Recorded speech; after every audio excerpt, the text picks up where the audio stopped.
చదివేస్తే ఉన్నమతి పోతుందనాలా? లేకపోతే అహంకారం, అభిజాత్యం పెరిగిపోయిందనాలా?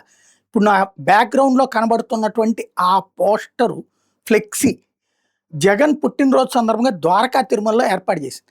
ఆ ఫ్లెక్సీ మీద ఉన్న ఫోటోలు చూస్తే ముగ్గురు బచ్చాగాళ్ళలాగా కనబడుతున్నారు. పెద్ద కార్యకర్తలు కాదు. కానీ పొగరు తలకెక్కిందా? అహంకారం అగ్రభాగానికి చేరిందా అన్నదే అర్థం కాదు. ఏంటంటే 2029లో వైఎస్ఆర్ కాంగ్రెస్ పార్టీకి 88 సీట్లు దాటితే, అంటే మెజార్టీ వస్తే ఆ పైన తలలు నరికేస్తారట. గంగమ్మ జాతరలో తలలు నరికినట్టు. ఎవరి తలలు నరుకుతారు? ఎందుకోసం నరుకుతారు? ఎవడిచ్చాడు వీళ్ళకి ఆ హక్కు? ఏదైనా సరే ఒకవేళ వీళ్ళని వేధించారు, చట్టపరంగా శిక్షిస్తామని చెప్పాల. సరే వాళ్ళు రెడ్ బుక్ అని చెప్పి చేస్తున్న చట్టపరమైనటువంటి శిక్షలే కదా. మొదట్లో కొన్ని తప్పులు చేశారు, ఇళ్ల మీద దాడులు, గందరగోళం. కానీ తర్వాత అంతా కూడా చట్టపరంగానే చేస్తున్నారు. మేము కూడా చట్టపరంగా శిక్షింపజేస్తామని చెప్పాలి.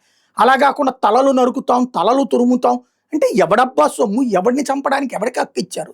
ఎవడి మీద దాడి చేయడానికి ఎవడికి హక్కు ఇచ్చాడు? ఇలాంటి దరిద్రులతో అటు వైఎస్ఆర్ కాంగ్రెస్ పార్టీకి తలనొప్పే. ఇట్లాంటి వాళ్ళ మీద చర్య తీసుకోకపోతే ఇప్పుడు ఖచ్చితంగా పోలీసులు అరెస్ట్ చేస్తారు.